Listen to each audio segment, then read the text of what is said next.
A Russian military cargo jet touches down in the dead of night on Cuban ground. No press release, no explanation. Just 40 tons of unknown hardware rolling off the ramp at a restricted airbase near Havana. And Washington can't figure out what just arrived on America's doorstep. Here's the thing about power moves in geopolitics. The most dangerous ones don't come with fanfare. They come quietly, under cover of darkness, with just enough visibility to be noticed, but not enough clarity to be stopped. That's exactly what happened when a Russian Ilyushin Il-76 heavy transport aircraft descended onto a secured military airfield outside Havana. This wasn't a humanitarian flight, it wasn't a diplomatic gesture, and it certainly wasn't announced in advance. Satellite tracking systems picked up the aircraft's flight path. Defense analysts scrambled to make sense of it. U.S. intelligence agencies monitored the unloading process from a distance. But here's what they couldn't do: confirm what was inside. And that's not a failure of surveillance. It's a feature of the operation. Because in the modern era of strategic signaling, sometimes what you don't know is more unsettling than what you do. The Il-76 is a workhorse of Russian military logistics, capable of hauling up to 46 tons of cargo across continents, landing on rough airstrips, and delivering equipment that can fundamentally alter conditions on the ground. It's not a passenger jet, it's not symbolic, it's functional, strategic, and built for impact. So when one of these aircraft lands at a military-controlled location in a country just 90 miles from Florida, people pay attention. And they start asking uncomfortable questions. To understand why this flight matters, you have to zoom out and look at what's been building in recent weeks. Donald Trump has ramped up his rhetoric against Cuba with unusual intensity. In speeches and social media posts, he's described the Cuban government as fragile, on the verge of collapse, and running out of time to negotiate. His administration hasn't just talked, it's acted. Toward the end of January, Trump signed an executive order targeting nations that supply oil to Cuba, tightening the economic noose even further. At the same time, he publicly claimed to be in contact with senior figures inside the Cuban government, urging them to strike a deal before it's too late. This wasn't subtle diplomacy. It was coordinated pressure from every available angle: economic, political, and psychological. Now let's put that in perspective. According to reports Cuba has presented to the United Nations, backed by multiple international organizations, the cumulative economic damage from decades of U.S. sanctions exceeds $140 billion. You can debate the methodology behind that number, but the strain is undeniable. Cuba faces chronic energy shortages, crumbling infrastructure, and severe limitations on trade and investment. And yet, despite all of that, Washington continues to frame Cuba as a national security threat. Not because of its military strength. Cuba's armed forces are modest at best, but because of its political defiance. Because it refuses to bend. That's the backdrop. Maximum pressure. Public ultimatums. A government painted as teetering on the edge. And then, right in the middle of this escalating standoff, a Russian military transport lands in Havana. Let's be clear about what happened. The Il-76 didn't touch down at José Martí International Airport, where civilians catch flights to Cancun. It landed at a restricted military facility. U.S. sources confirmed that cargo was offloaded, but they couldn't or wouldn't say what it was. The Pentagon issued vague statements. Intelligence officials admitted privately that they didn't have a full picture. And Moscow? Moscow said nothing. In the world of strategic messaging, silence is a weapon. When your adversary can't identify what you've delivered, they're forced to prepare for everything. And that's exhausting, expensive, and destabilizing. So what could an Il-76 carry? The list is long. Advanced radar systems, armored vehicles, surveillance drones, ammunition stockpiles, large-scale power generators to address Cuba's energy crisis, mobile air defense units, communications equipment. Any of these would be significant. Any of them could shift the tactical or political balance. But here's the key insight. The cargo itself might not even be the point. The point is that it arrived. The point is that it couldn't be stopped. The point is that despite all of Washington's tools, sanctions, surveillance, naval patrols, a single Russian aircraft managed to deliver something meaningful to a country the U.S. has tried to isolate for over 6 decades. And that sends a message louder than any press conference ever could. Now, this wasn't the IL-76's only stop. Reports indicate the same aircraft had recently been involved in logistics operations connected to Venezuela and Nicaragua, 2 other countries Washington views as problematic within its traditional sphere of influence. So you're looking at a pattern. Not a one-off incident, but a logistical thread linking Moscow to multiple governments in the Western Hemisphere that refuse to align with U.S. policy. And here's where things get even more interesting. While all of this is happening in the Caribbean, Washington has been promoting a very different initiative halfway around the world.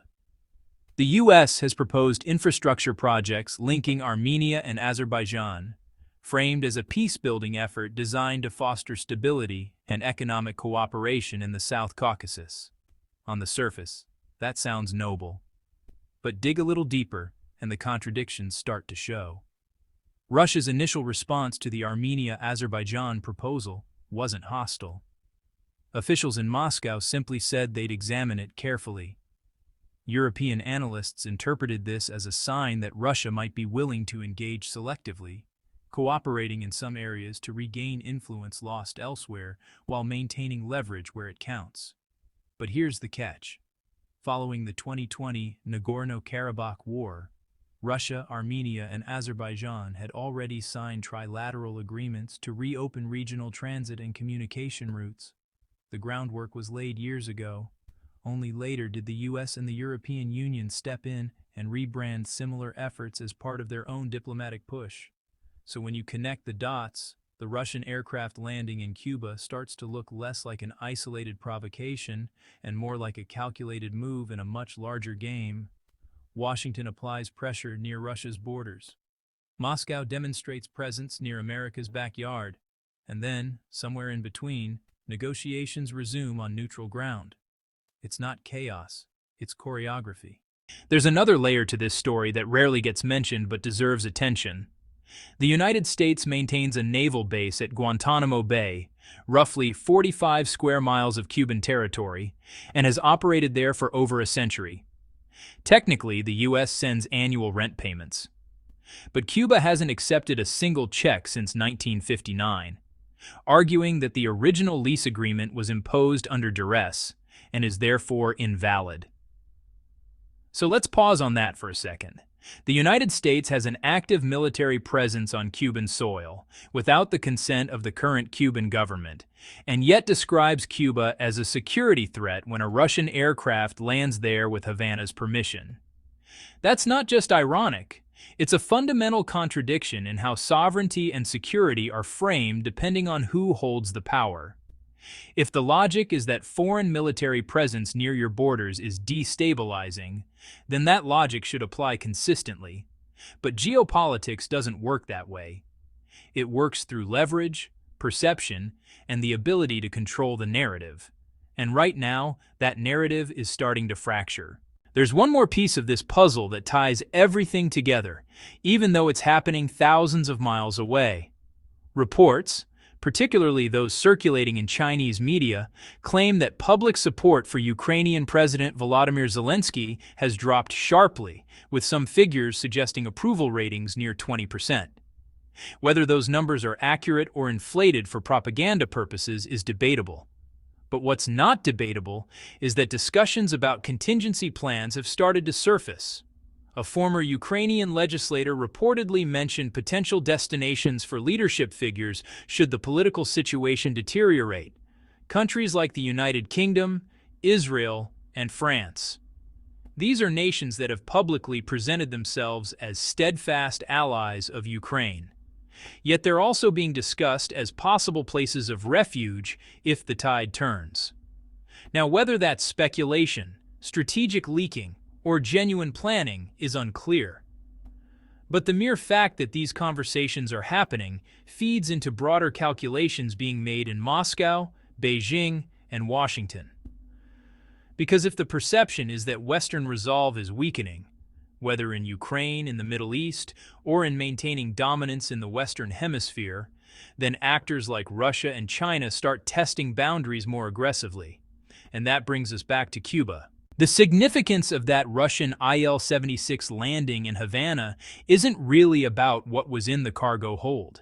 It's about what the landing itself represents. It signals that Cuba is not as isolated as Washington would like to believe. It demonstrates that even under maximum economic pressure, Havana still has options. And it shows that the concept of an uncontested sphere of influence, where the United States can act without pushback, is fading. Washington still has tools: sanctions, surveillance, diplomatic isolation, military signaling. But each use of those tools also reveals their limits. Not every flight can be intercepted. Not every exchange can be blocked. And not every government can be starved into submission. As pressure intensifies in one region, responses appear closer to home. If this trajectory continues, the central question shifts from whether Russia returns to the Caribbean to how the United States adjusts once symbolic dominance gives way to tangible presence. There's no outcome here without costs. Every move triggers a countermove. Every assertion of power invites a challenge. Here's the simple version of what happened. A Russian military transport plane landed in Cuba. The United States reacted with alarm.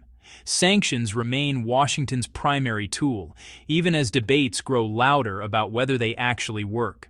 Russia benefits from the ambiguity. Cuba gains a measure of strategic breathing room through alignment with Moscow. But what this moment really challenges is a deeper assumption: the idea that sustained economic pressure never provokes a response, that dominance is permanent, that geography alone guarantees control. History suggests otherwise. Major shifts rarely announce themselves with grand declarations. They start small: a landing here, a shipment there, a quiet rearrangement of alliances that only becomes visible in hindsight. This episode points toward a world where proximity no longer equals control, where pressure flows in multiple directions, where the rules that govern the past few decades are being rewritten, not through war, but through calculated acts of presence. And once it becomes clear that absolute control is slipping, restoring it becomes exponentially harder. The plane has landed, the cargo has been delivered, and the message has been received. What happens next depends on whether Washington sees this as an isolated incident, or the beginning of a pattern it can no longer ignore. The game of empires has always been about leverage, perception, and the ability to project power without firing a shot. But in 2026, the board is more crowded than it's been in decades, and the moves are getting bolder. If you want to understand where the world is headed, don't just watch the headlines. Watch the landings. Watch the silence. Watch what arrives in the dark, and who scrambles to explain it in the light. Because that's where the real story is being written.